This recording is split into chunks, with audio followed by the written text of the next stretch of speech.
बहुत बहुत स्वागत है आज के हमारे मुख्य अतिथि जी का। और उनसे पहले हमारे जो आज योग शिक्षक हैं उन्होंने कितना सुंदर योग कराया।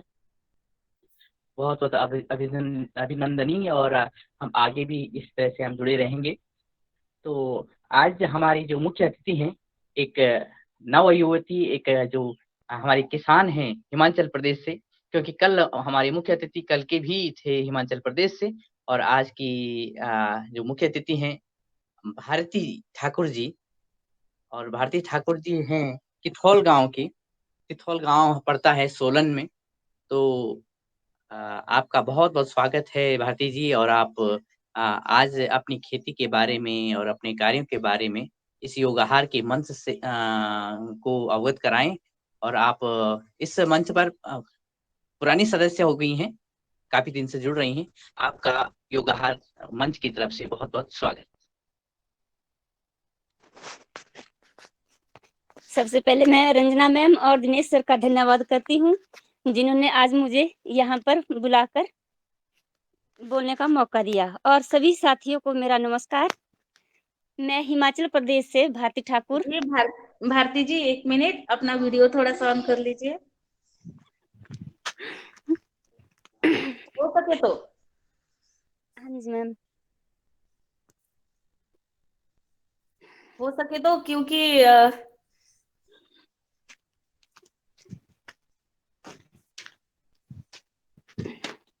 हो सकता है भारती जी, नहीं तो रहने दीजिए। हाँ जी मैम, हाँ जी, मैं थोड़ा बाहर काम कर रही थी। जी जी, कोई बात नहीं है, ठीक है।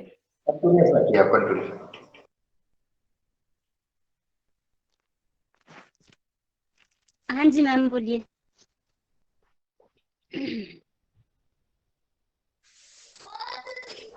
जी बहुत बढ़िया, धन्यवाद। हाँ जी भारती, हाँ जी जी बढ़िया। आप शुरुआत करिए। हिमाचल प्रदेश से हूँ, डिस्ट्रिक्ट सोलन से हूँ और एक छोटी सी किसान हूँ जो एसपी के में 4-5 साल से कार्य कर रही हूँ, 2019 से। और इस खेती में आए हुए हमारे को 4 साल हो चुके हैं। और ये खेती बहुत ही सरल खेती है और इसमें आने से हमारे को बहुत ही प्रसन्नता हुई है, क्योंकि इसमें हमारा ना तो कोई खर्चा है और सबसे पहले तो हम केमिकल से मुक्त हुए हैं।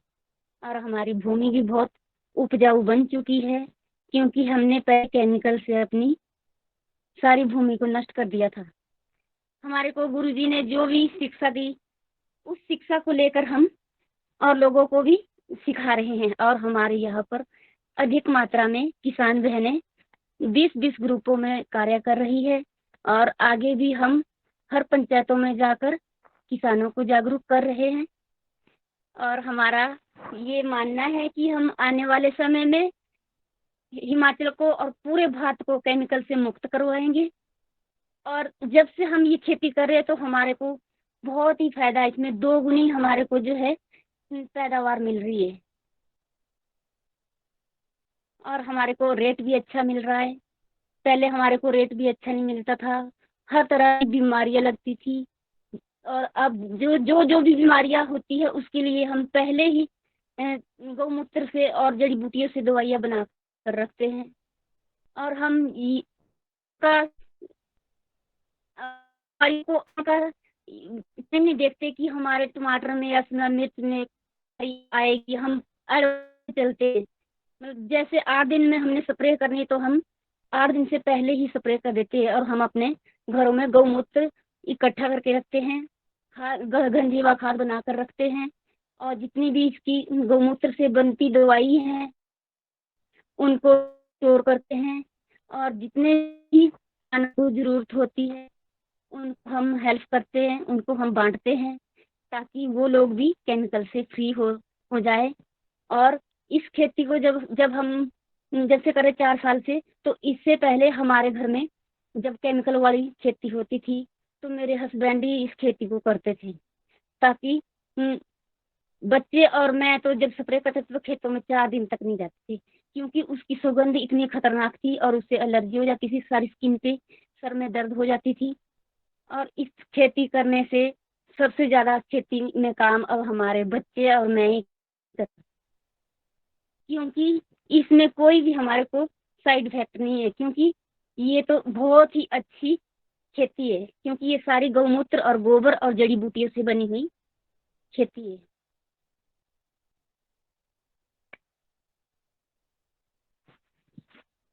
तो मैं सभी किसान भाइयों से, साथियों से यही अनुरोध करती हूँ कि आप भी ज्यादा से ज्यादा एसपी के खेती को करें, और अगर ज्यादा नहीं कर सकते तो अपने थोड़े से एरिया से स्टार्ट करें। तो जितने भी आपको फायदे होंगे आपको खुद पता जाएगा कि हमारे को इस खेती में करने से क्या क्या फायदे हैं। जब भी हम अपने खेतों की बुवाई करते हैं तो हम बुवाई से 15 दिन पहले इसमें घनजीवा खाद को मिक्स करके फिर ट्रैक्टर से बुवाई करते हैं। और जब हम कोई भी बीज फसल लगाते हैं तो उसको बीजामृत में डीप करके फिर लगाते हैं, और उसको उगने के बाद जीवामृत की स्प्रे करते हैं। इस स्प्रे को करने से हमारे पहले जंगली जानवर बहुत नुकसान करते थे। जब से हम जीव की स्प्रे कर रहे, जंगली जानवर कोई नुकसान नहीं करे, हमारे खेतों में आते, खेतों में से क्रॉस होके चले जाते हैं, लेकिन हमारा कोई भी नुकसान नहीं करते। आस पड़ोस में जो लोग केमिकल करते हैं उनके खेतों में नुकसान करते हैं, सुअर, हिरन, जैसे हमारे ऐसे खेती करने वाले के खेतों में नहीं करते। तो हम तो इस खेती से बहुत ही प्रसन्न है कि हमारे को केमिकल से फ्री गुरुजी ने करवाया है। और मैंने तो खुद करके देखा है, मेरे शरीर पे भी फर्क पड़ा है, क्योंकि मैं पथरी की ऑपरेशन की पेशेंट थी और बार बार मुझे पथरी हो जाती थी। और 4 साल में मतलब हर महीने मुझे हॉस्पिटल के चक्कर लगाने पड़ते थे, और अब 4 साल में मैं एक भी बार हॉस्पिटल नहीं गई, क्योंकि इस खेती इस खेती को करने से बहुत ही बहुत ही खुश है हम। और ना तो कोई बीमारियां लगती, जो भी छोटी मोटी बीमारियां वो सब गायब हो जाती है, क्योंकि एक तो इसमें हमारे को काम करने का मौका मिलता है। पहले केमिकल वाली खेती में लोग डर के मारे नहीं जाते थे, छोटे मोटे पेशेंट होते थे जो। अब क्योंकि ये तो लोग तो हमारे गौमूत्र को एक एक घूंट करके पीना भी स्टार्ट कर चुके हैं अब, क्योंकि ये बहुत ही बड़ी औषधि है। और मैं 5 बीघा में सुभाष पालक प्राकृतिक खेती कर रही हूँ, और 1 बीघा में मैंने अपना बगीचा लगा रखा है। उसमें हर प्रकार के फ्रूट लगाए हुए हैं, आम, अमरूद, अनार, बादाम, आम, हर तरह के पेड़ पौधे लगाए हुए हैं। और अब 2 बीघा हमने और तैयार किया हुआ है, उसमें हमने सेब और कीवी के प्लांट जो है अब लगाने शुरू करने हैं। तो हम इस खेती को अधिक से अधिक मात्रा में बढ़ाकर करना चाहते हैं। तो आप सभी से भी मेरा यही अनुरोध है कि आप लोग लगन से इस कार्य में जुड़े रहिए, इसमें बहुत ही फायदा है। और सबसे ज्यादा हमारे और आस पड़ोस के किसानों को भी देखने को सीखने को मिलता है, और तभी वो लोग हमारे साथ जुड़ सकते हैं और बीमारियों से भी नाजात पा सकते हैं। और तभी उन लोगों का हौसला बढ़ेगा जब हम अच्छी मात्रा में कार्य करते रहेंगे। और हमारे को कहीं भी जाने की जरूरत नहीं पड़ती। जैसे हम साग सब्जी फल कुछ भी लगाते हैं तो जो दूर दराज के लोग हैं वो हमें कॉल करके खुद ही बोलते हैं कि आप केमिकल फ्री वाली साग सब्जी फ्रूट उगाते हैं, हमारे को इतनी केजी भेज दो, इतनी केजी भेज दो। तो पहले हमारे को चंडीगढ़ सब्जी मंडी में भेजना पड़ता था, वहाँ से रेट भी अच्छा नहीं मिलता था, तो इतनी टेंशन रहती थी कि पहुँचेगा माल, बिकेगा नहीं बिकेगा। अब इस एसपी के साग सब्जी फ्रूट तो हर हर तरफ से लोग कॉल करके बोलते हैं कि हमें आपकी साग सब्जियाँ चाहिए। कोई लोग घर में आके जाते हैं तो हमसे और क्या खुश होगी जो हमारा केमिकल का सामान घर ही हुआ है। तो सर अब क्वेश्चन करना चाहता है तो कर सकते हैं।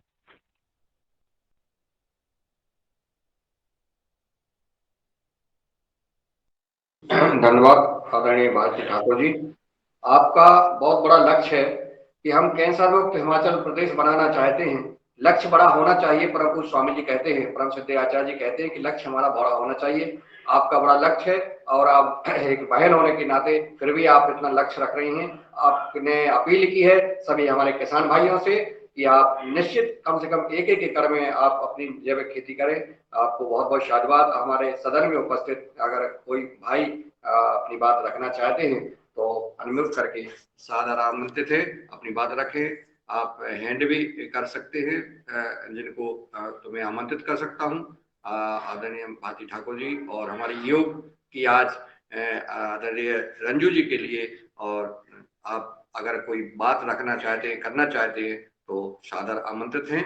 और मैं आमंत्रित करूंगा आदरणीय पवन सर जी को, जैसा कि विदित है कि हमारे योग टीचर के बाद योग शिक्षक को आमंत्रित करते हैं, और योग मुख्य अतिथि के बाद उद्बोधन के बाद हम आदरणीय पवन सर जी को लेते हैं, क्योंकि उनका मार्गदर्शन हमें मिलता है और हमारी इस योगाहार कार्यक्रम को दिशा मिलती है। मैं सदर आमंत्रित करता हूँ आदरणीय पवन सर जी को, वो आए अपना उद्बोधन प्रस्तुत करने का। जी, सभी को नमस्कार, ओम। आज के हमारे मुख्य अतिथि भारती जी, आपका अभिनंदन है। और आप हिमाचल प्रदेश की भूमि में, आप जहाँ पर पहले बहुत सारे केमिकल उपयोग हो रहे थे, अब धीरे धीरे ये परिवर्तन हो रहा है। ये परिवर्तन धीरे धीरे आगे बढ़ेगा और आपको उसके लिए बहुत बहुत शुभकामनाएं हैं।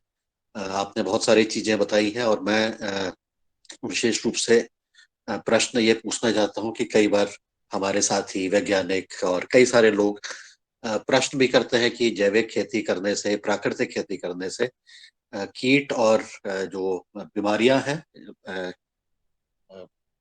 पौधों की बीमारियां, उसकी रोकथाम कैसे की जाती है। अभी मेरे एक वैज्ञानिक मित्र जो हमारे साथ इस योगा कार्यक्रम में नहीं जुड़े हैं, उनके साथ उनकी बड़ी यह थी कि एक विरोध ही था कि ये एक प्राकृतिक या जैविक खेती से हम बीमारियों का और रोगों का उचित रूप से उपचार नहीं कर पाते हैं, उसकी रोकथाम नहीं कर पाते हैं। तो आपके अपने अनुभव किस प्रकार से रहे हैं, इस बारे में भी आप बताएंगी तो हम सबको आपके अनुभव सुनने का मौका मिलेगा। और ये कार्यक्रम को हम रिकॉर्ड भी कर रहे हैं, मैं इस कार्यक्रम की रिकॉर्डिंग उनको भी भेजना चाहूंगा, जिससे कि वो भी एक किसान के मुंह की बात से सीधे उनकी बात वो सीधे उनके पास भी पहुंचे। तो भारती जी, इस विषय पर अगर आप टिप्पणी देंगे, विचार देंगे, अपने सुझाव देंगे, अनुभव बताएंगे तो बहुत अच्छा रहेगा। सर, खेतों में जैसे आपने बताया कि कीड़ा लगता है, तो उसके लिए हम खेतों में अग्नि अस्त्र की स्प्रे करते हैं। उससे जो है कीट जो होते हैं इधर उधर भाग जाते हैं, हमारी खेती में कोई नुकसान नहीं करते। और पेड़ों की बात, पेड़ों में हम लेपन करते हैं, उसमें मिट्टी डालते हैं, हल्दी डालते हैं, इस तरह से गोबर डालते हैं, उसको मिक्स करके उसका पौधों में लेपन कर देते हैं, तो कीड़ा उसमें बिल्कुल भी हानि नहीं पहुंचाता सर। एक बार रिपीट करें आदरणीय बहन जी, क्या क्या डालते हैं अपन? जब हमारे खेतों में कीट जो है नुकसान करते हैं, तो उसके लिए हम पूरे खेत में अग्नि अस्त्र की स्प्रे कर देते हैं।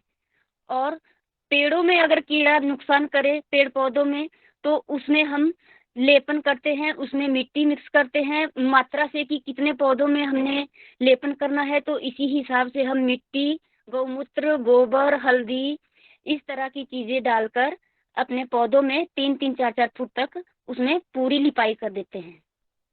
जैसे हम केमिकल के टाइम में चूना पौधों में लिपाई किया करते थे, उसी प्रकार हम अब गोबर, गौमूत्र, मिट्टी, हल्दी, इस तरह की चीजों को मिक्स करके इसका लेपन अपने पौधों में लगाते हैं। इससे कीड़े बिल्कुल भी पौधों में नुकसान नहीं करते सर। जी, बहुत सुंदर। मैं ये भी, आपने ये भी बताया कि जो जंगली जानवर हैं वो भी हाँ जी। आपके खेतों में नहीं आते हैं, कम आते हैं, और जो केमिकल वाले खेत हैं उसमें उनका प्रकोप ज्यादा रहता है, उनका उसमें नुकसान ज्यादा रहता है। तो ये, इसमें आपका क्या अनुभव है? ऐसा क्यों हो रहा होगा? क्योंकि सर हम जीवामृत की स्प्रे करते हैं, उसमें गौमूत्र और गोबर की सुगंध होती है, उसकी सुगंध से वो बिल्कुल भी गेहूं, मक्का या फसल खा नहीं सकता। जी जी, बहुत सुंदर, बहुत बढ़िया। तो ये जब ये ऐसा आप करते हैं तो आपके जो आसपास के जो किसान हैं वो आपसे किस प्रकार से सीख ले रहे होंगे?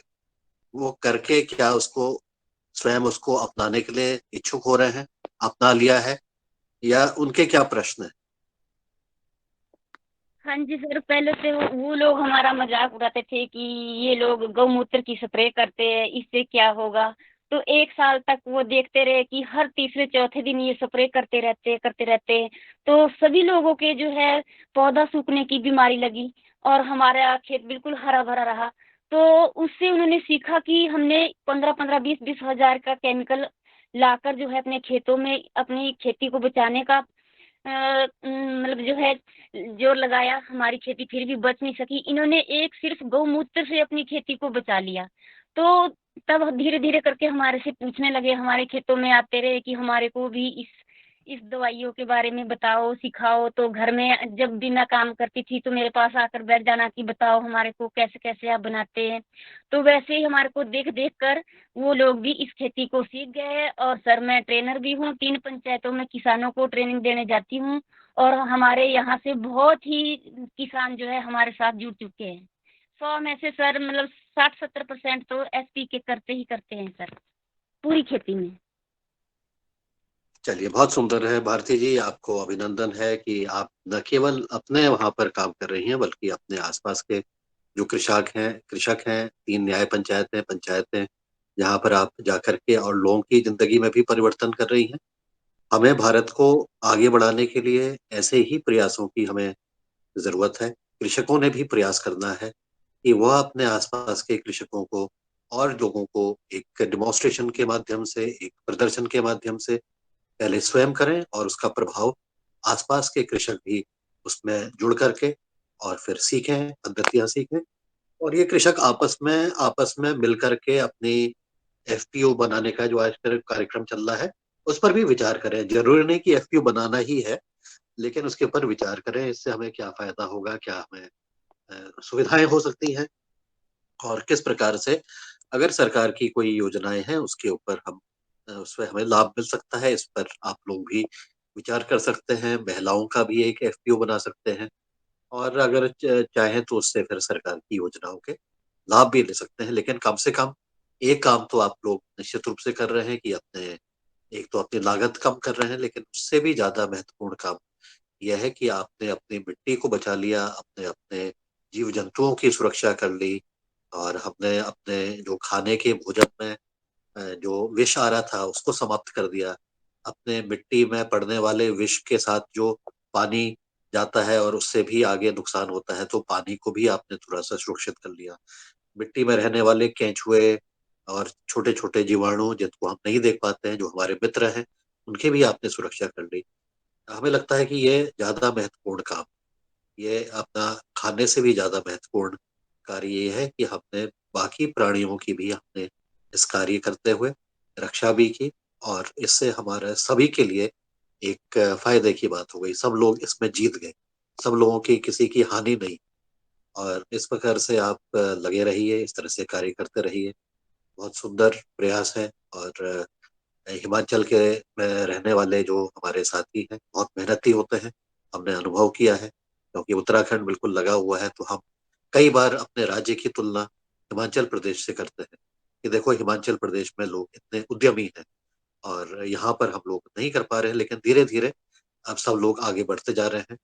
और हिमाचल प्रदेश में के कल उत्तराखंड का राज्य का स्थापना दिवस था। कई 22 साल हो गए हैं और इन 22 सालों पर हमने बहुत सारे उतार चढ़ाव देख रखे हैं इस राज्य में। जब से गठन हुआ है, तो यह गठन का जब शुरुआती दौर था तो हिमाचल प्रदेश की तुलना की जाती थी कि हम हिमाचल प्रदेश के मुकाबले कैसे हैं, क्योंकि दोनों पर्वतीय राज्य हैं।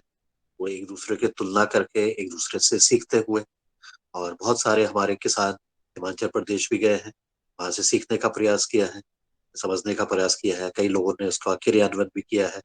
अब धीरे धीरे सब लोग साथ मिलके चल रहे हैं। और अब जो महत्वपूर्ण बात है, सबको साथ मिलकर के जो चलना है, वह जैविक खेती की तरफ, प्राकृतिक खेती की तरफ मिलकर के चलने का प्रयास करना। और ये हमारी शुरुआत है, ये हमारा फाउंडेशन है। उसके पहले का जो हमारा फाउंडेशन है वह योग है। योग सबने सबने करना है। योग की फाउंडेशन बनी, उसके ऊपर प्राकृतिक खेती की फाउंडेशन बननी है। उस फाउंडेशन के आधार पर इस देश का निर्माण होना है, इस हमारे राज्य का निर्माण होना है, हमारे परिवारों का निर्माण होना है, हमारा व्यक्तिगत निर्माण होना है। तो इस तरह से हम कार्य करते हुए आगे बढ़ रहे हैं। हम सब लोग इसमें आहूत हैं इस कार्य में, और इसके लिए सभी साथियों का बहुत अभिनंदन है जो इस तरफ कार्य करते हैं, कार्य करेंगे आने वाले समय पर। ऐसे लोगों को हमने प्रेरित करना है जो कि इसके प्रति अभी भी उनके मन में कई सारी शंकाएं, प्रश्न हो सकती हैं। कभी कभी आने वाले समय पर ऐसे व्यक्तियों को भी बुलाया जाए इस मंच में जो कि जैविक खेती के धुर विरोधी हो, और उनकी बात भी सुनी जाए, और उनकी बात समझ करके हम आपस में चर्चा के माध्यम से उसको सुलझाने का प्रयास कर सकते हैं। हो सकता है कि हमारे प्रयास असफल हो, एक आध बार में असफल हो जाए, चार पांच बार में भी असफल हो सकते हैं, लेकिन अगर कार्य हमारा नेक है, सही दिशा पर है, तो हमें कोई नहीं डिगा सकता है। तो हम सभी पक्षों की बात सुनते हुए, सभी व्यक्तियों की बात सुनते हुए, उनका पॉइंट ऑफ व्यू सुनते हुए कि उससे क्या हुआ है, क्या चल रहा है, उनके मन में क्या चल रहा है। और कई बार ऐसा भी है कि हमारी शिक्षा जो प्रणाली है उसका एक अभाव रहा है, इसकी वजह से हमारे मन में ऐसे जो थॉट्स हैं वो परमानेंट हो जाती हैं, उसको निकालना बड़ा मुश्किल होता है। तो हमें धीरे धीरे, भारती जी से भी मेरा अनुरोध है, क्योंकि आप पंचायत स्तर में तो जा ही रही हैं, कभी कभी अगर आप स्कूल में भी जा करके बच्चों के साथ भी आप थोड़ा सा वार्तालाप करेंगे, तो बच्चों को हमारे एक नई जानकारी मिलेगी। वो शायद प्रेरित होंगे, सारे प्रेरित नहीं होंगे, हमें मालूम है सारे बच्चे, सब लोग सारी बातें ध्यान से नहीं सुनते हैं, लेकिन धीरे धीरे उनमें से हो सकता है कि कुछ लोग धीरे, कुछ बच्चों को परिवर्तन करने में उनको जरा लगे कि ये एक नया विचार है। विचार तो कम से कम हम दे ही सकते हैं, और विचारों का क्रियान्वयन तो सबका व्यक्तिगत आधार है।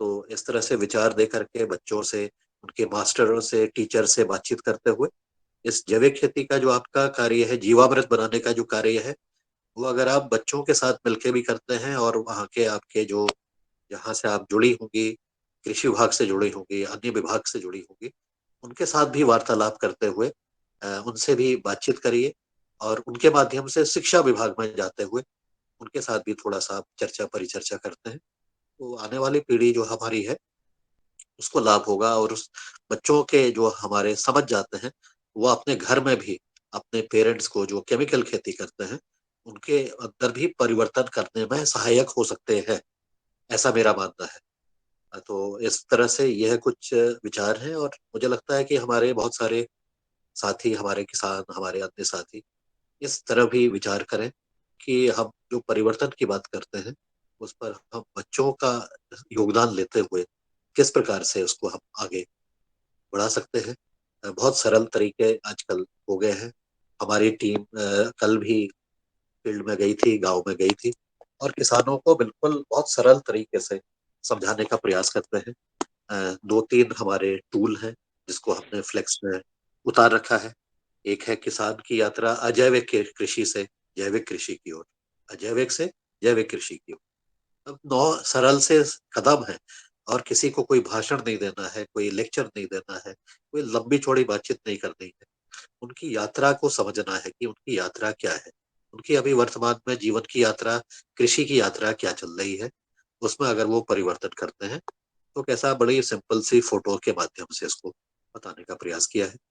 इसी प्रकार से जो हमारी दूसरा है चरण, वो है सांप सीढ़ी, पतंजलि की जो सांप सीढ़ी है, जैविक सीढ़ी। उसके माध्यम से भी उस खेल खेल में आप बच्चों को भी सिखा सकते हैं, बड़ों को भी सिखा सकते हैं, आपस में भी खेल सकते हैं।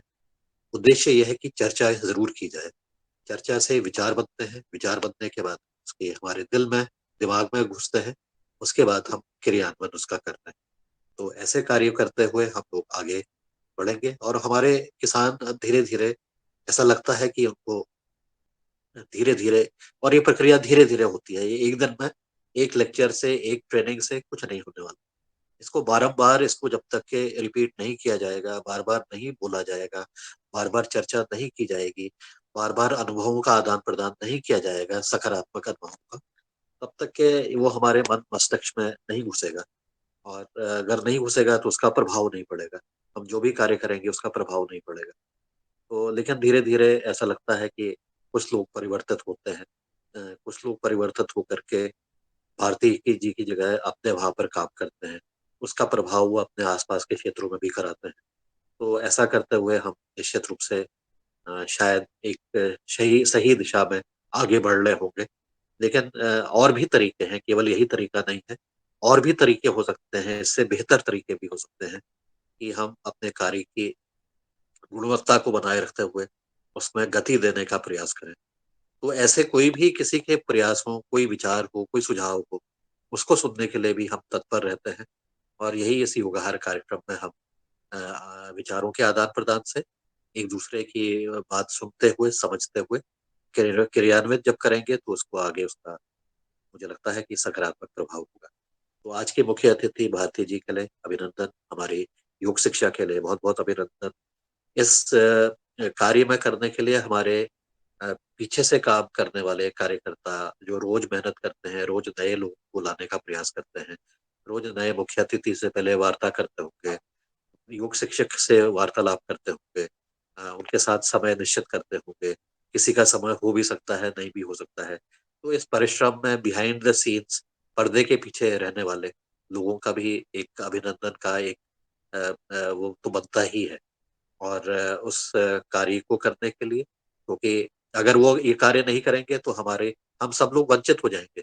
ये सब जितनी भी चीजें हम सीख रहे हैं, जो भी अनुभव हमें मिल रहे हैं, उससे हमें वंचित होंगे। तो उनके लिए भी बहुत बहुत अभिनंदन है, उनका बहुत साधुवाद है, क्योंकि ये निरंतर कार्य हो रहा है और अभी तक के हमने उनको इस तरह से कभी मतलब एक्नॉलेज भी नहीं किया है। लेकिन एक्नॉलेज करने का एक मुझे लगता है कि समय होना चाहिए, और उसके ऊपर भी उनको भी अपने अनुभव बनाने का एक अवसर देना चाहिए कि वो कैसे करते हैं, उनको क्या क्या कठिनाई आती है। नए मुख्य अतिथि, नए योग शिक्षक को रोज जोड़ने पर क्या कठिनाई आ रही है, क्या उसके अनुभव हो रहे हैं, क्या उनके अंदर में कैसा उनको लग रहा है, कहीं बोझ तो नहीं लग रहा है, कुछ आनंद आ रहा है तो आनंद हमारे साथ बांटे, बोझ लग रहा है, परेशानी हो रही है तो सबके साथ बांटे, उसको दूर करने का प्रयास करेंगे। हमारे बहुत सारे साथी, अ, अब सबका नाम भी लेना शायद मैं छू भी दूं, रंजना जी, मुकेश जी, बहुत पहले दिन से मुकेश जी ने बहुत सारे लोगों को हमारे साथ जोड़ा। इस तरह से और भी हमारे नीलकंठ जी, साबले जी, और भी साथी मुन्नीलाल जी लगातार ही जुड़े हुए हैं। सब लोगों ने अपना योगदान किया है। सबको आज मैं इस मंच के माध्यम से अभिनंदन करता हूँ, धन्यवाद करता हूँ, अपने हृदय से उनका आभार व्यक्त करता हूँ, और इतना कह के अपनी वाणी को विराम देता हूँ। नमस्कार। ओम। धन्यवाद। धन्यवाद आदरणीय पवन सर जी, आपका स्नेह, आशीर्वाद, सुझाव, मार्गदर्शन और दिशा निर्देश प्राप्त होते हैं। इस दैनिक युवा कार्यक्रम का लगातार 557 दिन जो चल रहा है, स्वैच्छिक रूप से जो लगातार योग शिक्षकों का चयन करना, संवाद करना, चीफ गेस्ट का संवाद करना, उनसे समय लेना, एक और किसी किसी दिन 2-2 3-3 चीफ गेस्ट या योग शिक्षकों का समय ले लिया जाता है, कोई उधर से ले रहा है, कोई इधर से ले रहा है। अब फिर लगता है कि हम अब कैसे व्यक्तियों को मना करें, उनको बुरा भी ना लग जाए, क्योंकि स्वैच्छिक कार्यक्रम है तो हम लोग आपस में संवाद करते हैं। अभी कल की घटना है, आदरणीय दिनेश जी ने चीफ गेस्ट महोदय के लिए समय ले लिया, उधर हमारे आदरणीय कुलदीप बुनियाल जी ने ले लिया।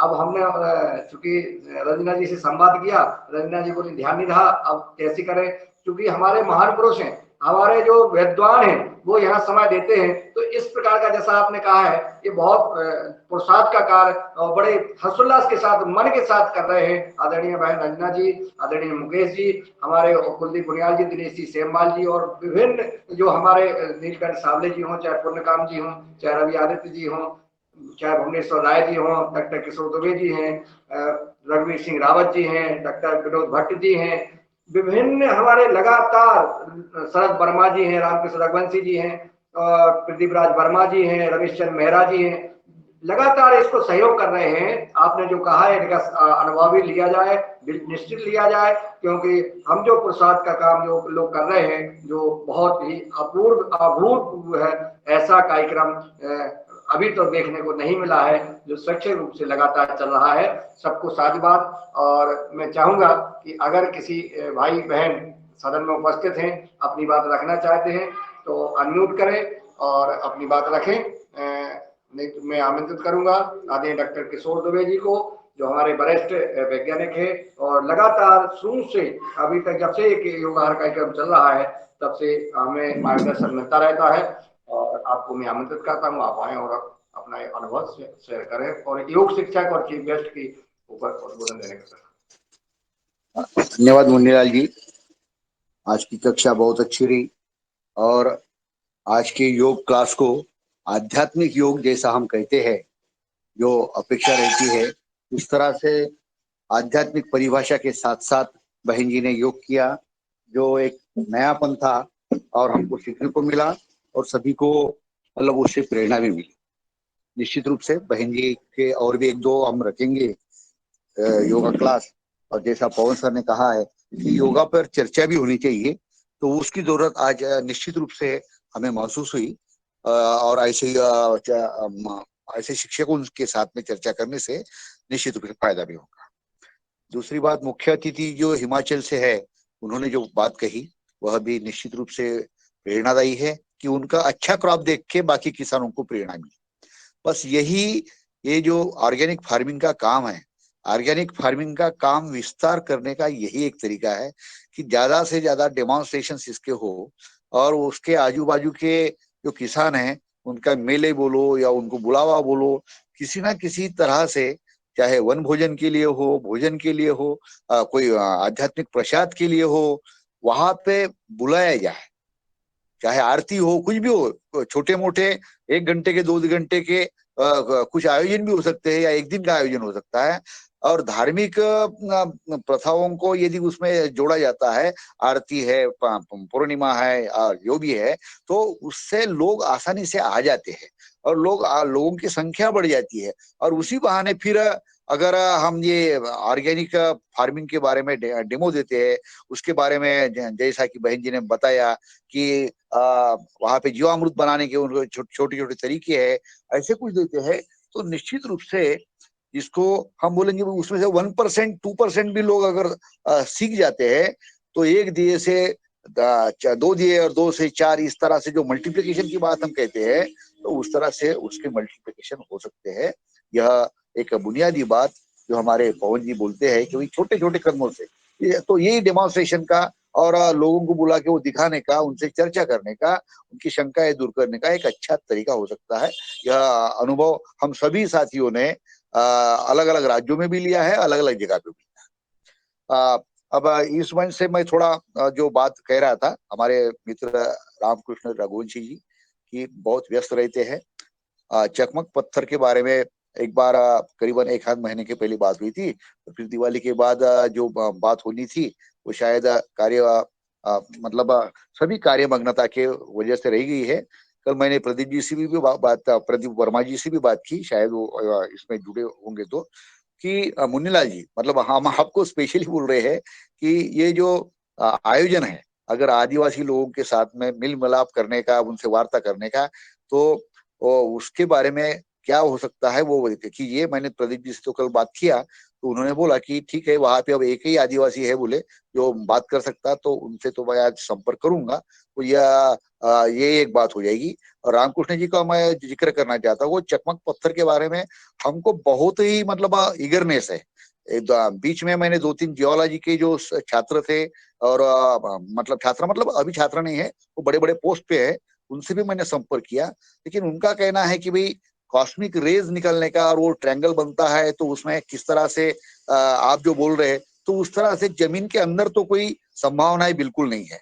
हाँ, जमीन के ऊपर की संभावनाएं हो सकती है, लेकिन हम जो तथ्य रामकृष्ण जी ने रखा है उसको नकार भी नहीं रहे, क्योंकि एक जमाने में जीवामृत को भी लोग हंसते थे, लेकिन अब जीवामृत को एक्सेप्ट किया गया है। तो हम तो विज्ञान के सभी अपन लोग छात्र है, तो खुले दिल से जो भी प्रयोग है वो प्रयोग को अपन समझना चाहते हैं। मैंने रामकृष्ण जी को 2-3 बार रिमाइंडर किया और आज फिर कर रहा हूँ, तो उनके पास में जो चित्र है, वो चित्र यदि हम आप भेजते रामकृष्ण जी, और आपने कहा था कि एक आर्टिकल आपके पास में है, वो यदि आप भेजते, तो उसके माध्यम से और रेफरेंसेस ढूंढने में, क्रॉस रेफरेंसेस ढूंढने में, एक खोज की प्रक्रिया थोड़ी बढ़ेगी।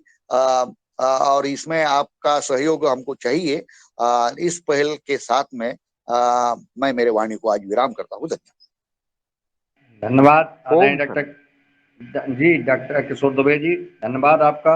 और आपने जो आदिवासियों के साथ मेल मिलाप की बात कही है,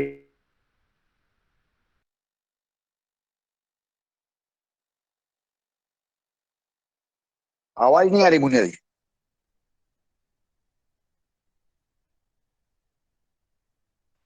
आवाज गोल हो गई सर।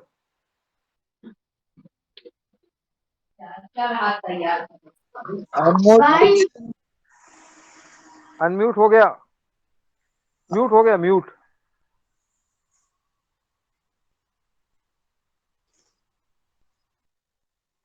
मुंडीलाल सर जी अनम्यूट म्यूट हो गए, अनम्यूट हो अनम्यूट कर गए। ले। आदरणीय प्रदीप राज वर्मा जी, प्लीज अपना बात रखें। इसके बाद में आदरणीय बहन रंजना जी को बुलाऊंगा। आदरणीय प्रदीप राज जी अपनी बात रखें। सदन को सादर प्रणाम। अभी जो बात हुई है क्वार्टर पत्थर के बारे में, जो रामकृष्ण जी ने बोला था, रामकृष्ण भगवान जी ने बोला था कि 3 उसको बनाते हैं। तो अभी सर किशोर दुबे जी सर बोल रहे थे कि उसका जमीन के ऊपर असर हो सकता है, नीचे नहीं। किंतु मेरे ख्याल से उसका जमीन के नीचे ज्यादा असर होता होगा, क्योंकि हम जब मैं भी लगभग अपने जीवन के 18-20 साल मैंने लेबोरेटरी में काम किया है। तो उसमें हम क्वार्टर पत्थर का बहुत ज्यादा उपयोग करते थे लैब में। और उसमें नमक का तेजाब करके जो आता है HCl और हाइड्रोक्लोरिक एसिड, मोस्टली तो HCl का उपयोग करते थे हम। और क्वार्टर पत्थर से उपयोग करते थे कि ऑक्सीजन रहित, हमको कीप एपरेटस एक होता है, उसमें ऑक्सीजन रहित हमको गैस चाहिए रहती है जिसमें ऑक्सीजन बिल्कुल नहीं हो।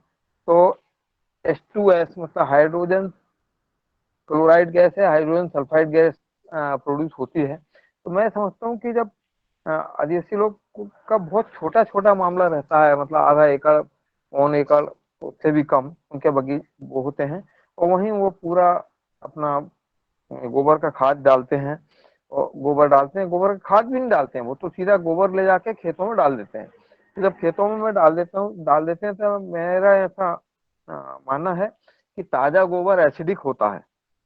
तो ताजा गोबर में जब हम बहुत पानी मिलाते हैं तब वो मतलब उसमें जीवाणु खेत में आते हैं, या उसको हम कंपोस्ट करते हैं तब आते हैं। तो ताजा गोबर डालते हैं तो वो एसिडिक हो जाता होगा खेत। और जब खेत एसिडिक हो जाता होगा तो ये क्वार्टर पत्थर, वो जब बारिश गिरती होगी, पहली बारिश या 1-2 बारिश, तो क्वार्टर पत्थर से वो एसिडिक थोड़ा सा गैस प्रोड्यूस करते होंगे और वो निमेटोड कंट्रोल होते होंगे। मेरा ऐसा अनुमान है। मैं उसको बहुत दावे के साथ नहीं कह सकता हूँ, किंतु हम इस विषय पर प्रयोग कर सकते हैं। हाँ वर्मा जी और आपका। सर, हाँ, कल सर से बात हुई थी दुबे सर से, तो वो बोल रहे थे कि हम यात्रा कर लेंगे। तो मैं 1-2 दिन में, और एक व्यक्ति को तो मैं जानता हूँ, 2-4 व्यक्ति और ढूंढ लेता हूँ जो मतलब इस विषय पे यानी अपने पुराने विषय पे बात कर सकते हैं। तो फिर अपन एक यात्रा कर लेंगे, सर को बुला लेंगे और बात कर लेंगे। हाँ सर। हाँ जी, धन्यवाद वर्मा जी। नहीं, मेरा कहना नहीं था, वो जियोलॉजिस्ट जो लोग थे ना, उनसे कांटेक्ट किया तो उनका कहना था। मेरा तो यही कहना है कि भाई इसकी खोज किया जाए, और उसके पीछे का जो विज्ञान है या अनुभव है, विज्ञान तो विज्ञान बाद में भी छोड़े, लेकिन अनुभव वाली जो बात है, वो अनुभव वाली बात हम सीखे, और उसको विज्ञान के कसौटी में क्या होता है क्या नहीं, उसका मैकेनिज्म ढूंढे। जैसा कि वो ये चकमक पत्थर के बारे में बहुत सारा लिटरेचर मैंने खोजा, तो उसमें SiO2 जो है ना, सिलिकॉन ऑक्साइड जिसको बोलते हैं, तो सिलिकॉन ऑक्साइड का जो SiO2, बहुत हाँ। उसमें मात्रा होती है। और वो सिलिकॉन ऑक्साइड की एक स्पेशलिटी है कि पत्थर तो छोड़ो, सिलिकॉन ऑक्साइड के यदि छोटे छोटे कण हैं, वो भी अगर डस्टिंग किया जाए तो वहां पे कीड़े नहीं आते। ये तो विज्ञान के कई लिटरेचर में हमको संदर्भ मिला है। तो इसलिए हमने बाकी वैज्ञानिकों से, यानी जियोलॉजी वाले से बात किया था। इसके बावजूद हम अपना आदिवासी लोगों से या आपके जो अनुभवी लोग हैं उनसे हम बात करने को बिल्कुल तैयार है, और खुले दिल से, और उनके अनुभव सुनने के लिए तैयार है। आपने जैसा बोला है तो आप संपर्क कीजिए। तो निश्चित रूप से पहले तो अपन टेलीफोनिकली क्या पूछना है क्या नहीं है उसकी बात करेंगे, और फिर मुन्नीलाल जी जब चाहे, क्योंकि जो MP में आना है तो मुन्नीलाल जी के साथ में ही आना है, तो मुन्नीलाल जी जब भी मौका देंगे उस बारे में फिर आगे बात की जा सकती। धन्यवाद सर, एक बात और बोलना चाहूंगा मैं कि जो SiO2 जो है, सिलिकॉन डाइऑक्साइड, ये तो अपनी जो रेत होती है ना, रेत ही सिलिकॉन डाइऑक्साइड होती है। और इसका मतलब तो ये हुआ कि हम यदि रेत का भी थोड़ा स्प्रे करेंगे तो पौधों में निमेटोड वगैरह या कीट कंट्रोल होंगे। तो हम जो पौधे जब लगाते हैं तो उसमें हम 1/3 रेत मिलाते हैं, एक भाग कंपोस्ट मिलाते हैं, एक भाग मिट्टी, और 1/3 उसमें हम रेत मिलाते हैं। तो हो सकता है उसके पीछे विद्वान मतलब विज्ञान यही हो कि रेत मिलाने से जड़ के पास कीड़े नहीं आएंगे, निमेटोड कम होंगे, ऐसा मैं अनुमान लगाता हूँ। और सर पवन सर बैठे होंगे तो मैं एक बात पूछना चाहूंगा कि ये ताजा गोबर जो है वो एसिडिक है या एल्कलाइन है? मेरे हिसाब से तो एसिडिक है, क्योंकि मैंने उसका पीएच देखा है तो वो 4 के आसपास, 5 के आसपास आता है। किंतु मतलब पीएच की स्लिप है मेरे पास में, और वो पीएच की स्लिप से हम एकदम ये कंफर्म नहीं कर सकते हैं कि ये बिल्कुल ठीक है। तो मेरे और भी जो साइंटिस्ट लोग हमारे इससे जुड़े हैं, तो कम वर्मा से जी, वो कम ये गाय कौन सी है? गाय जो गोबर है वो गाय कौन सी है? जर्सी है कि देसी वाली? देसी गाय, देसी गाय। वो हाँ क्योंकि तो आदिवासियों के पास तो देसी गाय होती है, आजकल तो नहीं है देसी गाय उनके पास भी। देसी गाय तो सब आजकल पूरी की पूरी, चाहे वो आदिवासी हो चाहे हम लोग हों, कोई घर में नहीं जी बांधता, सब रोड रोड पे छोड़ देते हैं। जी जी। गौशाला में उनकी दुर्दशा होती है या फिर रोड पे दुर्दशा होती है। मैं बहुत खुले मन से ये बात बोलना चाहूंगा, ये हमारे लिए तो बहुत शर्म की बात है, हम हिंदुओं की है कि हम जर्सी गाय को पाल रहे हैं, हालिस्टीन को पाल रहे हैं, किंतु देसी गाय को हम निश्चित रूप से रोड पे छोड़ रहे हैं। जी। वर्मा जी, तो एक कहावत होती थी वर्मा जी अपने इधर पहले, जी कि हम मतलब शायद कुर्मियों में हो, ये तो नहीं, मैं ये नहीं मानता कि और किस में होती थी। पहले कहावत होती थी, मिल जाए मुझे अगर दो बैल, मिल जाए अगर मुझे दो बैल, पहले हाँकू मरघटा और फिर हाँकू गैल। ये एक यहाँ बहुत की सही। वो थी। तो इतना संबंध है बैलों से और गाय से। हाँ ये तो है ही, क्योंकि जब पहले हमारे यहाँ गाय ब्याती थी और यदि बछड़ा लाती थी तो हमारे यहाँ जैसे बच्चा भी किसी के यहाँ होता था या गाय के यहाँ बछड़ा होता था, तो थाली बजा के उसको गांव भर में एक ढिंढोरा टाइप का पीटा जाता था कि भाई गाय ने बछड़ा लाई है। तो बछड़ा दिया है। हाँ बछड़ा दिया है। तो बछड़ा उसका एक्चुअली पहले जो गाय थी उसका फर्स्ट प्रोडक्ट दूध नहीं था, दूध तो बाय प्रोडक्ट था, बछड़ा ही उसका पहला प्रोडक्ट माना जाता था। किंतु अब ये जो ट्रैक्टर आ गए हैं हार्स पावर वाले, इन्होंने बछड़े की उपयोगिता को खत्म कर दिया, और बछड़े की उपयोगिता खत्म हुई है, गाय की उपयोगिता कम हो गई, क्योंकि सेकंड प्रोडक्ट जो है वो हमेशा कम प्रॉफिटेबल होता है, ये सब जानते हैं। तो दूध, देसी गाय का दूध कम होता है तो कम प्रॉफिटेबल है, इसलिए देसी गाय का संरक्षण हो रहा है। बस अब जैसे अभी हमने देखा कुछ दिन पहले कि चीता आए थे हमारे यहाँ, कहाँ से, जिम्बाब्वे से शायद लाए थे, तो तीनों, और हमारे यहाँ चीता बिल्कुल विलुप्त हो गए हैं। तो हमारी देसी गाय भी कुछ विलुप्त होने की कगार पे है, क्योंकि हम देख रहे हैं हमारे गांव में कम से कम हर साल 100, दोनों सीजन में 100 गाय आ जाती हैं, और वो लोग ले जाते हैं, कहाँ ले जाते हैं पता नहीं, किसी को कोई उसके कान पे जू नहीं रेंग रही है, हमारे भी नहीं रेंग रही है। मतलब कुल मिला के कि हम एक गाय पाल लें ऐसा नहीं, देसी गाय हमने तो एक गाय पाल रखी है, साहिवाल, जिसको हम देसी बोलते हैं। तो बाकी कोई भी देसी गाय को पालने नहीं चाहता। जब ये देसी गाय नहीं बचेगी तो जैविक खेती भी नहीं बचेगी, क्योंकि जैविक खेती बिना देसी गाय के नहीं हो सकती, ये तो बिल्कुल कन्फर्म है बात। तो हम कम से कम जितने लोग हैं, मेरा सबसे अनुरोध है कि एक एक जैविक, दूध वाली गाय बहुत पालिए किंतु एक जैविक देसी गाय जरूर पालिए। तो भगवान कृष्ण जो हमारे थे इष्ट देवता हैं, उन्होंने देसी गाय को ऐसे ही नहीं पाला था, गोवर्धन पर्वत को ऐसे नहीं उठाया था। गोवर्धन का मतलब होता है वो कोई पहाड़ को नहीं उठा दिया, तो उन्होंने गोबर का धन, यानी उन्होंने जो इंद्र भगवान का जो प्रकोप हुआ था, बहुत पानी गिरा था, तो गोबर के माध्यम से उस प्रकोप को शांत किया गया था। यानी यदि जितना ज्यादा खेती में गोबर होगा, जमीन उतना पानी को पिएगी, और उतना ज्यादा पानी उसके अंदर चला जाएगा, तो ना नदी पूरा आएगी ना नाले पूरा आएंगे। प्लास्टिक यदि रहेगा तो नदी नाले पूरा आएंगे। तो वो जो एक सिस्टम है, ड्रेनेज सिस्टम, वो गोबर से बहुत अच्छा होता है, जमीन के अंदर पानी चला जाता है पूरा। जमीन में जितना गोबर डलेगा, गोबर मतलब गोबर की खाद जितनी डलेगी उतना ही ज्यादा मतलब पानी अंदर जाएगा। भगवान कृष्ण ने, मेरे मेरे हिसाब से, मैं अपनी छोटी बुद्धि के हिसाब से बोलता हूँ कि उन्होंने कोई उंगली पे नहीं उठाया, उन्होंने खेतों में गोबर डलवाया, और उस अतिवृष्टि हुई थी, जैसे इस साल हमारे यहाँ अतिवृष्टि हुई थी, तो अतिवृष्टि जो हुई थी, अतिवृष्टि का उपाय खेतों में गोबर का उपयोग है और वो भी देसी गाय का, ऐसा मेरा अनुमान है। सदन को प्रणाम करता हूँ। धन्यवाद आदरणीय प्रदीप राज वर्मा जी। मेरी आवाज़ आप तक पहुंच रही होगी। और आपने जो कहा है कि देसी गाय नहीं बचेगी, जैविक खेती नहीं बचेगी, और जब जैविक खेती नहीं बचेगी तो हम और आप नहीं बचेंगे। ये सदन सुन ले और इस देश सुन ले और संसार सुन ले कि अगर गाय चली गई, जैसा आप कह रहे हैं ना कि ट्रकों भर के गाय चली जा रही हैं, पता नहीं कहाँ जा रही हैं और कोई मतलब नहीं रखता है कि कहाँ जा रही हैं।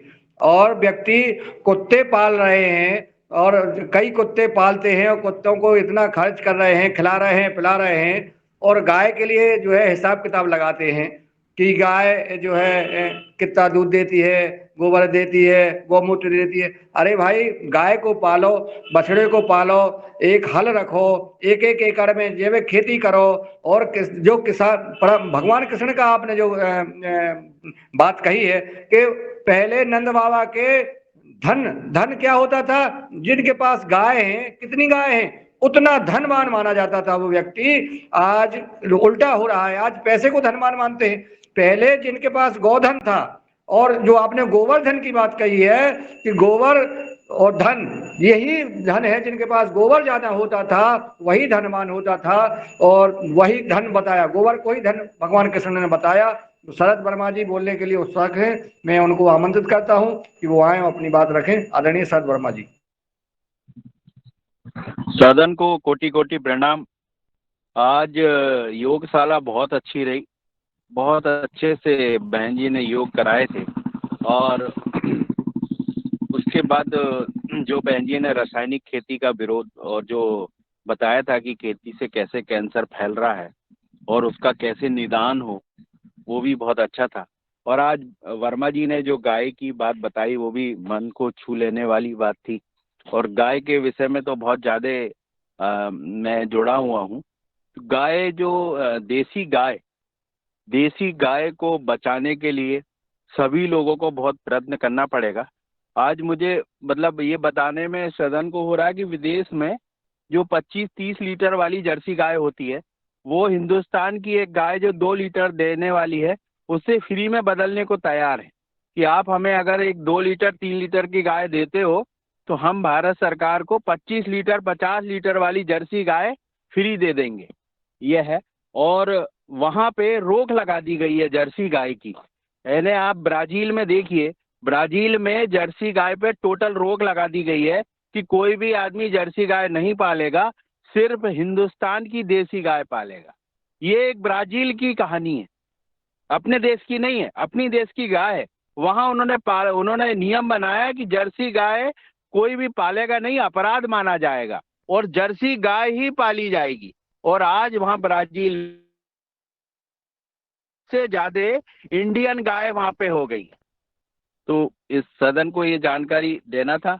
और मैं सदन को चाहता हूँ कि आज बड़ा माहौल अच्छा सा लग रहा है, तो जो योगाहार अपना कार्यक्रम है, अगर पवन सर की आज्ञा हो और पवन सर से मतलब चाहते हैं कि इसको पतंजलि योगाहार कार्यक्रम अगर रख दिया जाए तो कैसा रहेगा। जी सर। ओम। बहुत सुंदर है, धन्यवाद।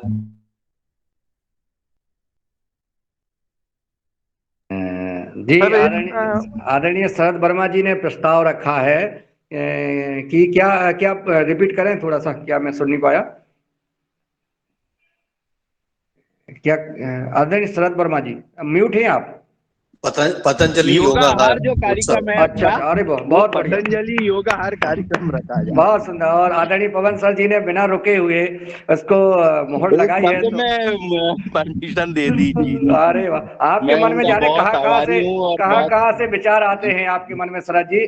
सदन से चाहूंगा कि तालियों से ये समर्थन करें। आदरणीय पवन जी ने इस पर सहमति दी है और सदन से चाहूंगा कि इसका जो पतंजलि योगाहार कार्यक्रम बहुत सुंदर, बहुत बढ़िया, तालियां बजा करके सब समर्थन करें, प्रस्ताव पारित करें। बहुत बढ़िया, बहुत सुंदर।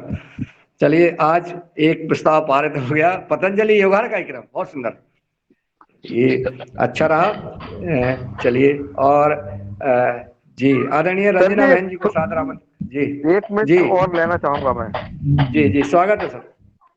सर, अभी जैसे बात हुई थी कि भैया बोल रहे थे कि ब्राजील में मतलब ब्राजील सरकार ने बैन लगा दिया है अपनी जर्सी और हॉलिस्टीन गाय पे। तो मैं जी आपको बता दूं, ये दोनों गाय जो हैं अमेरिका से आयात हैं, एक शायद ऑस्ट्रेलिया से, एक अमेरिका से। मैं जर्सी तो पक्का मालूम मुझे कि वहां से आए थे। और इनके जो जीन्स हैं वो इनमें जी गाय में सुअर के जीन्स से परिवर्तित करके सुअर का भेजे गए हैं। जीन्स है वो जी। सुअर के जीन्स परिवर्तित करके भेजे गए हैं उसमें। और एक बहुत विशेष बात बता रहा हूँ आपको, जो मेरे अनुभव से, कि भैंस जो है का दूध सिर्फ भारत, पाकिस्तान और अफगानिस्तान, इन कंट्रियों में ही उपयोग होता है। किसी भी यूरोपियन कंट्री में भैंस का दूध उपयोग नहीं किया जाता। भैंस को जंगली जानवर मानते हैं।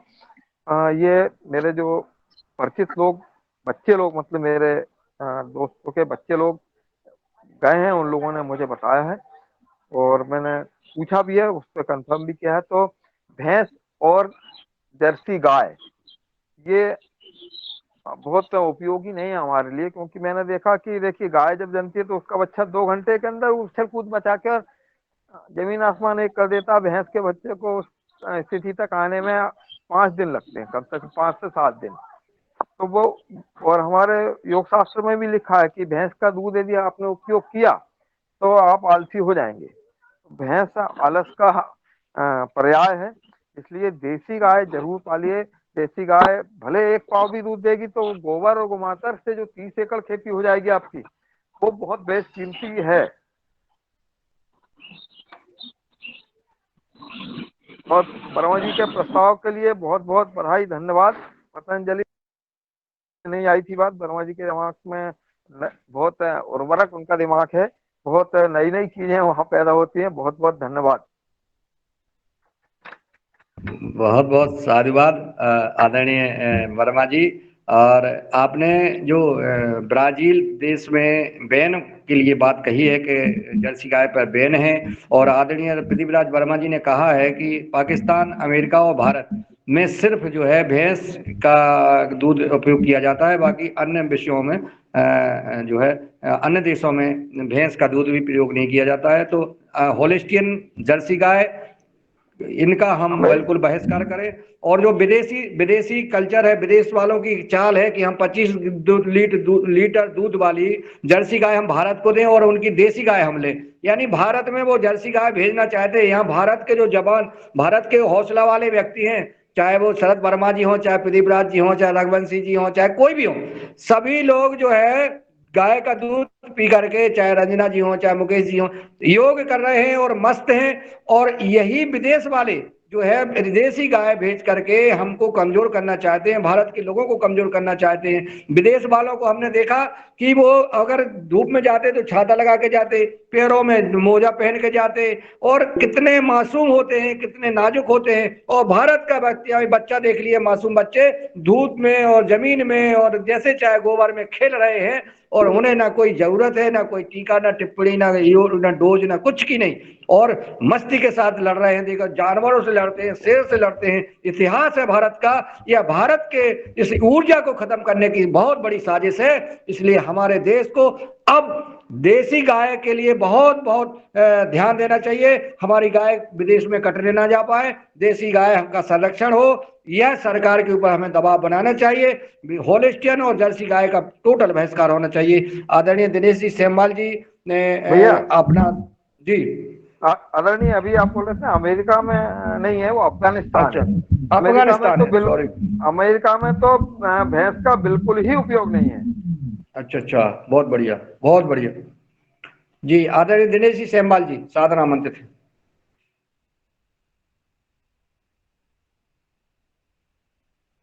दिनेश आदरणीय जी दिनेश को जी यार तक, पहाड़ से आने में टाइम लगेगा थोड़ा, अच्छा, पहाड़ियों जब में। जब तक हाँ मैं सर, जब थोड़ा तक थोड़ा सा थोड़ा समय लग जाता है। जी, प्रणाम सर। उतर जी यार। हाँ। बहुत बहुत धन्यवाद। और सदन को पुनः नमन।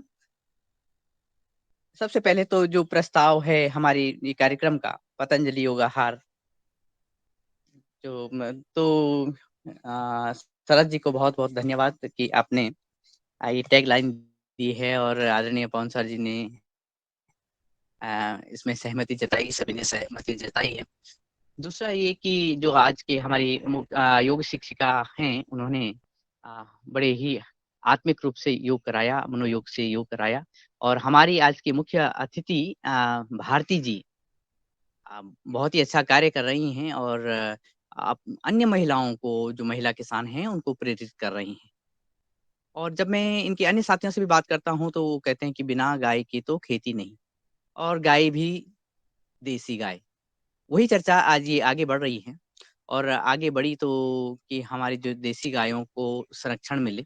इधर मैं जब आसाम में आया तो मैंने देखा बहुत सारी जो देसी गाय हैं सड़क दर सड़क पर, हर मोड़ पर खड़ी हैं। रात को, दिन को जब भी देखें वो इधर पड़ी हुई हैं। और संयोग से एक उड़िया बाबा इधर रहते हैं, एक मंदिर में, जो छोटा मंदिर अभी बना रहे हैं, तो उसी के सामने उन्होंने एक छप्पर बनाया, वहाँ रहते हैं। जब मैंने बात करी देसी गाय की कि इस तरह से क्यों कदर है, तो बोले कि गाय का संरक्षण करना चाहिए, वो कथा भी करते हैं।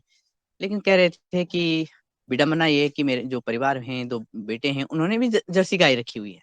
अब कथावाचक और प्रेरणा देने वाले लोग, दूसरों को समझाने वाले लोग ऐसे करेंगी तो फिर कितनी कठिन बात हो जाती है। तो मैंने कहा कि क्या आपके पास देसी गाय है? बोले कि हाँ, छोड़ी हुई है। और फिर मैंने उनसे निवेदन किया कि मैं ऐसे चाहता हूँ कि आप एक गाय वापस अपने घर में ले आएँ जो छोड़ी हुई है, और मुझे उससे कुछ दूध चाहिए, मैं थोड़ा बहुत जो दक्षिणा होगी दूँगा। तो उन्होंने वो गाय वापस ले आए, जर्सी गाय भी है घर में, लेकिन देसी गाय ले आए। और बाबा जी अब उस गाय से, क्योंकि जो पहले आधा किलो दे रही थी, उसका बछड़ा भी, नया बछड़ा भी छोड़ रखा था, वो अपना घर ले आए। और अब वो आजकल जब उन्होंने खूब उसका लालन-पालन किया, तो 2.5-3 किलो तक देने लगी है वो गाय। और मुझे भी आधा किलो या पाव भर जैसे भी उन्हें लगता है, वो मुझे भी दे देते हैं, स्वयं भी पीते हैं, और अपने नातियों को भी देसी गाय का दूध देते हैं। तो मुझे लगता है कि जो अ, हमारे जो अग्रिम लोग, जो बताने वाले लोग हैं, वो गौ संरक्षण करें, तो हमारे किसान भाई तो कर ही रहे हैं। और ये संवेदना और ये संचेतना जो हमारे योगाहार के मंच से, पतंजलि योगाहार के मंच से आगे बढ़ रही है, ये आगे बढ़ रही है, और ये प्रेरणा लोगों में समा रही है। इसके प्रति अवेयर हो रहे हैं सभी लोग, तो ये बहुत अच्छी बात है। और साथ ही मैं पुनः ये कहना चाहूँगा कि जो आज भारती जी आई हैं, और जब हमने शुरुआती दौर में जब मैं जुड़ा था, तो तब सविता दीदी जी से बात हुई थी, और आज भारती जी से बात हुई है। तो सभी जो महिला किसान हैं, हमारी शक्ति हैं, वो आपस में भी संवाद करें, और किस तरह से हम इस योगाहार के मंच, योगाहार का मंच कहने का मतलब है, जो हमारे लिए बहुत आवश्यक है, जीवन के लिए आवश्यक है, प्रकृति के लिए आवश्यक कार्य है, उसको आगे बढ़ाएँ। ये संवाद भी साथ-साथ में चलता रहे। मैं सभी का धन्यवाद करता हूँ। प्रणाम। ओम। धन्यवाद आदरणीय दिनेश जी सेमवाल जी, आपने गाय के ऊपर अपना महत्वपूर्ण उद्बोधन दिया। आपको बहुत बहुत साधुवाद। आप हमेशा सरल भाषा, सहज स्वभाव और व्यक्तित्व के साथ, आप माँ सरस्वती की कृपा है आप पर, आप बहुत पुरुषार्थ का काम कर रहे हैं। हमारे साथ यूएसए से परम आदरणीय अशोक वर्मा जी जुड़े हुए हैं यूएसए से। मैं उनको सादर आमंत्रित करता हूं कि वो आए और वो अपना मार्गदर्शन सदन में प्रस्तुत करने का कष्ट करें। आदरणीय अशोक वर्मा जी, यूएसए से, अगर मेरी आवाज पहुंच रही हो। जी स्वागत है। नमस्कार।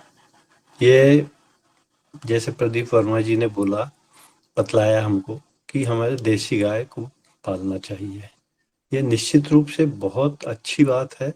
हमको सभी लोगों को देसी गाय का ही उपयोग करना चाहिए।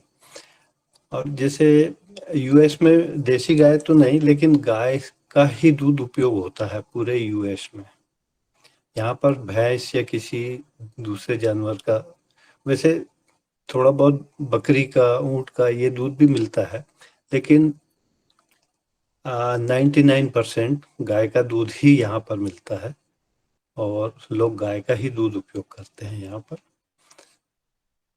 तो गाय रखने से एक चीज तो यह है कि हमारा स्वास्थ्य, उनके दूध पीने से बहुत अच्छा स्वास्थ्य रहता है, और जो उससे गोबर प्राप्त होता है वो हमारी खेती के लिए बहुत ही अच्छी चीज है। इसी जैसे जैसे हम गोबर का उपयोग खेतों में करेंगे, वैसे वैसे ये केमिकल फर्टिलाइजर का उपयोग कम होता जाएगा, ये निश्चित है। दूसरा एक चीज मैं ये कहना चाहूँगा कि हम लोगों को प्रयासरत रहना चाहिए कि खेतों में अधिक से अधिक गोबर का खाद का उपयोग हो, लेकिन ये चीज अचानक तो नहीं बोलना चाहिए, ये धीरे धीरे ही संभव होगा। अभी आपको सभी लोगों को मालूम है कि यूक्रेन से और रसिया से हमारे देश में बहुत बड़ी मात्रा में यूरिया आता है, और उस यूरिया के कारण ही हमारे देश में जो उत्पादन है कृषि में, गेहूं है, धान है, या जो भी और चीजें हैं, वो उस यूरिया के बदौलत ही है जो इतना लार्ज स्केल पे प्रोडक्शन होता है, और हम इतने सक्षम है कि हम विदेशों में भी भेज रहे हैं। मेरे को अच्छे से याद है, सन 67 के आसपास भारत में ये स्थिति थी कि अमेरिका से लाल गेहूं भारत में आता था, खाने को भारत में अनाज नहीं था, और कंट्रोल की दुकान में लोग लाइन लगा के और वो लाल गेहूं को खाते थे, जो कि खाने लायक नहीं था। और ये केमिकल फर्टिलाइजर जैसे ही इंडिया में आया, प्रोडक्शन बहुत अधिक मात्रा में बढ़ना चालू हुआ। तो इससे क्या है कि कृषि भूमि की उर्वरक शक्ति तो निश्चित रूप से बहुत कम होते जा रही है। आज ये स्थिति है कि जैसे मैं मध्य प्रदेश का रहने वाला हूँ, तो बैतूल जिले में ही बहुत ज़्यादा केमिकल फर्टिलाइजर का उपयोग होता है। गन्ना, गेहूं, मक्का, सोयाबीन सब में वही डलता है, उसी से प्रोडक्शन अधिक होता है। लेकिन उसको अगर तत्काल कहें हम 2-4-5 साल में अगर खत्म कर दें और खाद आए, अपना गोबर खाद आए, तो ये मेरे को संभव प्रतीत नहीं होता। क्यों? कि एक तो उर्वरक शक्ति कम हो गई है, दूसरा इतनी बड़ी मात्रा में हम खाद कहाँ से लाएंगे गोबर का, चाहे वो भैंस का हो, गाय का हो, जिसका भी हो। तो इसको धीरे धीरे ही परिवर्तित किया जा सकता है। जैसे जो भी कृषि का वेस्ट मटेरियल निकलता है, जैसे भूसा है या धान का पैरा है, इससे हमको केचुआ की खाद जो रेड वर्म से तैयार होता है, उसका भी प्रचार प्रसार करना चाहिए, ताकि किसान अपने जहाँ पर खाद वो गोबर इकट्ठा करते हैं, वहाँ खाद को एक अपना वेस्ट मटेरियल को इकट्ठा करके उसमें कुछ गोबर मिक्स करके और रेड वर्म्स उसमें डालें, जिससे कि अधिक से अधिक केचुआ खाद हो, वो उसको खेत में डालें और धीरे धीरे केमिकल फर्टिलाइजर डीएपी हो, यूरिया हो या सल्फेट हो, इनको डालने में को कम करते जाएं। तो मैं सभी लोगों से यही चाहूँगा कि जो भी इसमें किसान जुड़े हैं वो धीरे धीरे उस तरफ अपना डाइवर्सन करें। और जानवर को, गाय को एक गाय नहीं 2-3-4 गाय पालो, ज़्यादा गोबर होगा, अपने खेत की फर्टिलिटी बढ़ाइए उससे। फिर एक चीज और, मैं प्रदीप राज जी वर्मा जी जो बोल रहे थे कि पौधे में या कहीं जो पौधे तैयार करते हैं तो रेत मिलाते हैं, तो मेरा ये मानना है कि रेत सिर्फ इसलिए मिलाते हैं कि पोरोसिटी बढ़े, जमीन में पानी ज्यादा शोषित हो, इसलिए वो सैंड मिलाते हैं, जहां पर कि ब्लैक कॉटन सॉइल हो या कुछ ऐसी सॉइल हो जो कि पानी को ज्यादा एब्जॉर्ब नहीं करती है। उसका पर्पस सिर्फ वही रहता है कि वो और रूट्स को फैलने में मदद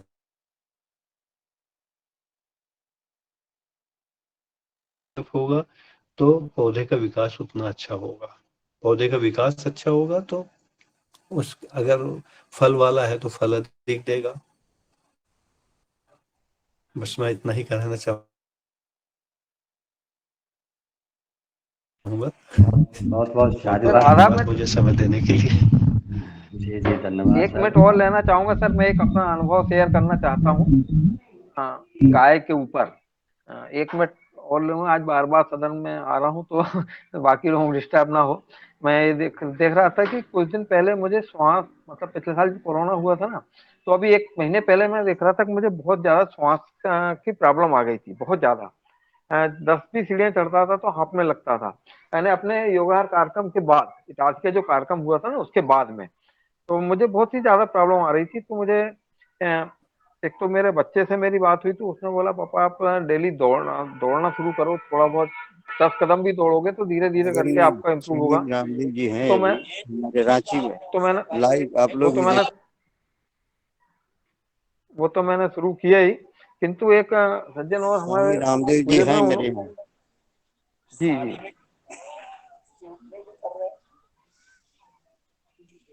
तो उन्होंने मुझे बताया कि आपके घर में जो देसी गाय है उसके पास अपना 10,201 नाड़ियों को, अष्ट चक्रों को, नव द्वारों को, 37 ट्रिलियन सेल्स को एनर्जाइज कर देता है। स्वामी रामदेव को दिखना न भूलें आप लोग, मेरे रांची में आए।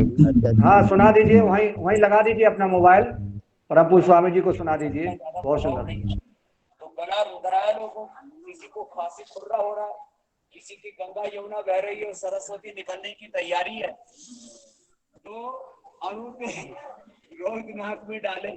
हिला आप आदरणीय कृष्ण कुमार जी, आप मोबाइल सीधा रखिए और वहां तक ले जाइए और सीधा रखिए। आप मोबाइल तिरछा कर दिया आपने, सीधा करिए मोबाइल ऐसा।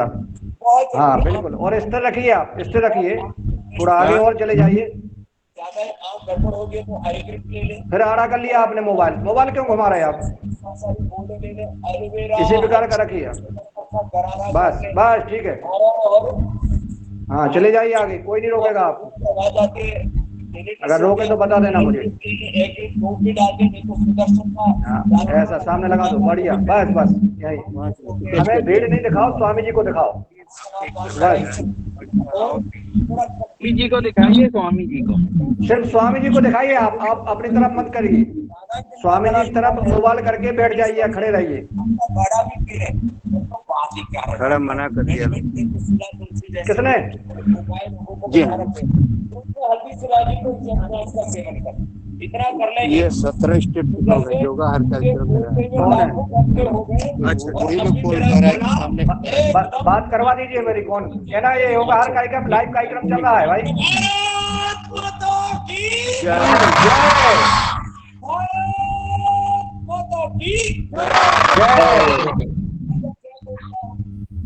पूरे जोर से स्वर में बोलता हूँ, गाता हूँ तो सप्तम स्वर में गाता हूँ और मेरा गला अच्छा रहता है। इसके लिए कपालभाति के साथ ऊंचाई भी करता हूँ। अगला और संदर्भ सम्मिलित करो मेरे भाई हुसैन।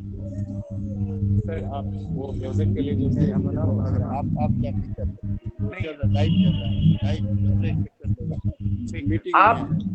आप कृष्ण कुमार जी, आप रुक जाइए, रुके रहिए भाई, बस इधर उधर मत करिए।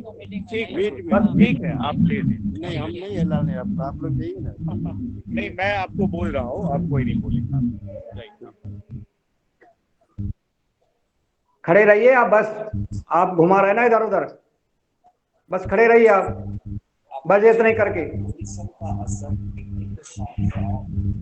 इंडिया न्यूज टीवी पर परम पूज्य स्वामी जी जो रोज की भांति रहते हैं, आज भी अभी उनका 8:21 है ना, 8:36 तक रहेंगे वो। लेकिन चलिए अभी अपन इंडिया न्यूज टीवी चैनल पर देख लेंगे, आगे चलते हैं, अपना कार्यक्रम जारी रखें। जी धन्यवाद कृष्ण कुमार जी। जी धन्यवाद, बंद करते हैं। जरूर नहीं, आप चाहे दिखाते रहिए, कोई दिक्कत नहीं है। अब कार्यक्रम शुरू हो रहा है। बहुत बहुत साधुवाद आपको, धन्यवाद। कम से कम ये बंद कर दें। नहीं आप चल रहे तो क्या दिक्कत है?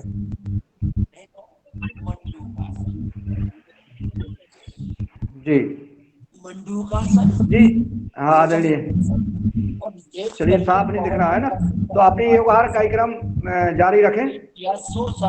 अभी कौन आदरणीय रामकृष्ण रघुवंशी जी, प्रतिभराज वर्मा जी, आपकी बात पूरी हो गई? जाने के बाद आप म्यूट कर लें कृष्ण कुमार जी। वर्मा जी की रह गई थी कुछ बात, वर्मा जी। हाँ जी वर्मा जी, प्रतिभराज वर्मा जी अपनी बात पूरी करें। तो सोचते हैं कि बाबा जल्दी खिसके, क्योंकि हमने पूरे ट्रक। हेलो जी सदन को प्रणाम। मैं ये बोल रहा था कि मेरे को जब सांस की बहुत प्रॉब्लम हुई बहुत ज्यादा, तो उस समय मेरे बच्चे ने बताया कि पापा रोज कम से कम दौड़ना शुरू करो। मैंने दौड़ना भी शुरू किया और हमारे एक साथी ने बताया, परिचित आदमी ने, कि आपके यहाँ जो देसी गाय है उसके नसने के सामने अपनी नाक रखो थोड़ी देर, कम से कम 2 से लेके 5 मिनट तक। उसकी जो हवा अंदर जाएगी तो आपकी लंग्स की प्रॉब्लम बिल्कुल ठीक हो जाएगी। मैंने महसूस किया है कि लंग्स के मैंने रोज रखा है, और साधारण में यदि किसी को इस तरह की प्रॉब्लम हो तो वो प्रैक्टिकल और करे। मैं अब ये कंफर्म नहीं बोल सकता हूँ कि वो मेरे प्रॉब्लम दौड़ से ठीक हुई है या गाय के सामने उसके नसने के पास अपनी नाक रख के और उनकी जो हवा वो छोड़ रही है उसको अंदर इनहेल करने से हुई है। किंतु मैं देख रहा हूँ कि मेरी कम से कम 70 से 80% जो है वो बंद हो चुकी है, मतलब हाँफना मेरा। और अभी मैं लगभग 500 मीटर तो दौड़ ही लेता हूँ। तो ये एक मतलब नई चीज है, खासतौर से गाय के संबंध में मुझे पता लगी थी, तो मैंने बतलाया आप लोगों को। और यदि कोई है जिसको श्वास की बीमारी, तो थोड़ा सा गाय के नसने के सामने जो हवा छोड़ती है वो उसको इनहेल करके देखिए, कितना आसानी फायदा होता है। जी धन्यवाद प्रदीप जी, मैंने अनुभव किया है इस चीज का और मैंने कई फोटो भी डाली हैं और मेरे पास है भी, मैं ग्रुप में आज फोटो डालूंगा। तो गाय के नाक से अपन नाक जैसा रखते हैं और गाय जो सांस लेती है और हम उस सांस का जो है ग्रहण करते हैं, उसका अनुभव, अद्भुत अनुभव जो है देसी गाय के नाक से नाक अपन मिला करके उसकी सांस अपन जब ग्रहण करेंगे तो इतनी ऊर्जा आती है, इतनी ऊर्जा आती है कि उसका कोई जवाब नहीं, जो आपने प्रैक्टिकल करके बताया।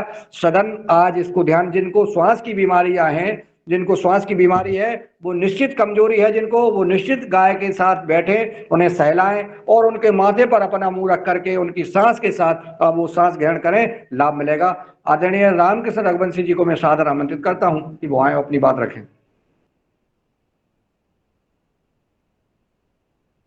रामकृष्ण रघुवंशी जी सदन में उपस्थित हैं क्या? शायद आवाज नहीं पहुंच रही है या उपस्थित नहीं है। चलिए, अब मैं आदरणीय रंजना बहन जी को सादर आमंत्रित करता हूं कि वो अपनी बात रखें और बात रखने के बाद बात रखें अभी अपनी, अभी तो टाइम है। आदरणीय रंजना जी, मेरी आवाज पहुंच रही है आप तक? सादर आमंत्रित है। शायद आवाज जी पहुंच रही है। जी आपका स्वागत है। जी आदरणीय सभी को प्रणाम। और बहुत सुंदर आज की हमारी कक्षा रही। संजू जी ने बहुत सुंदर कक्षा ली और आज की हमारी मुख्य अतिथि आदरणीय भारती जी का भी स्वागत, अभिनंदन है। उन्होंने भी बहुत सुंदर वहाँ वो जैविक खेती कर रहे उनके बारे में बहुत अच्छी जानकारी दी और उनका भी मैं अभिनंदन करती हूँ। और जैसा कि गाय के ऊपर भी हमारा विषय चल रहा है, देसी गाय, और सभी जानते हैं पहले गाय सबके घर में रोज गाय को नैवेद्य लगाना, गाय की पूजा करना, और सभी के घर में गाय रहती थी। मगर अभी गाय कम हो रही है, सभी गाय हमारी देश में जा रही है और कितनी गाय के कत्ल हो रहे हैं और ऐसे ही गाय को छोड़ दे रहे हैं सड़क पर घूमने के लिए। और ऐसे ही हमें इस पर कुछ ना कुछ तो सभी को करना होगा, तभी हमारे देश की गाय बचेगी। और जैसा कि हम सभी योग आहार में संवाद करते हैं किसानों के माध्यम से और योग शिक्षक के माध्यम से, और सभी बहुत सुंदर कार्य कर रहे हैं। और मुझे लगता है कि ऐसा ही हमें सब जगह पर कार्य करना है। जैसे किसानों को एक जगह पर बैठना है और अपने विचार का आदान प्रदान करना चाहिए। और जो कोई भी अपने खेत में जो कैसे खेती में क्या क्या कर रहे हैं, उनके जो विचार है एक दूसरे को बांटने चाहिए। इससे ही हमारा ज्ञान बढ़ जाता है। तो वैसा ही एक कार्य, जैसे महाराष्ट्र से मैंने यवतमाल जिले से जितने भी किसान जोड़े थे, जैसे कि वैभवजी ठाकरे, आदरणीय श्रीधर भाऊ अवसर, मावरे सर, जैसे कि और अपने बहुत सारे मैंने किसान जोड़े थे, उनमें से हमारे यहाँ भी वैभव जी ठाकरे और बुटले सर और श्रीधर अवचट सर, इन्होंने एक बहुत ही सुंदर छोटा सा गेट टुगेदर जैसा एक प्रोग्राम तय किया है। और उनमें सभी जितने उन्होंने किसान जोड़े हैं वहाँ के, तो उन्होंने उनको बुलाया है और वहाँ पर मार्गदर्शन देने के लिए आदरणीय हमारे डॉक्टर किशोर दुबे सर नागपुर से आ रहे हैं, और वर्धा से सविता तैयड़ने आ रही है, नीलकंठ साबड़ी जी आ रहे हैं, और गजानन जी बाजड़, और मैं स्वयं जा रही हूँ, अगले रविवार को है आने वाले।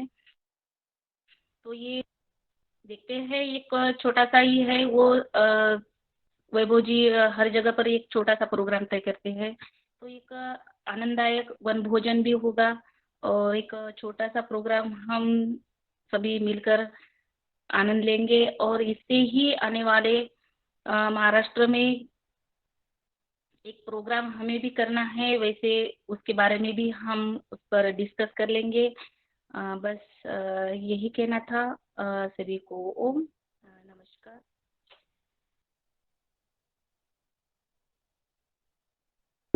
धन्यवाद आदरणीय रचना बहन जी, आपने अपनी बात रखी और आप हमेशा प्रोत्साहित करती रहती हैं।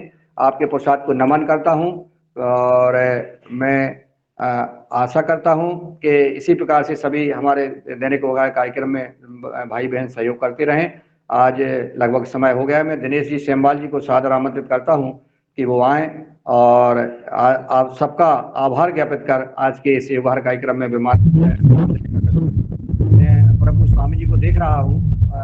झारखंड में प्रभु स्वामी जी हैं और वहाँ हमारे हमारे कृष्ण कुमार जी सामने बैठे हुए हैं और Swami ji India news TV channel पर लाइव हैं।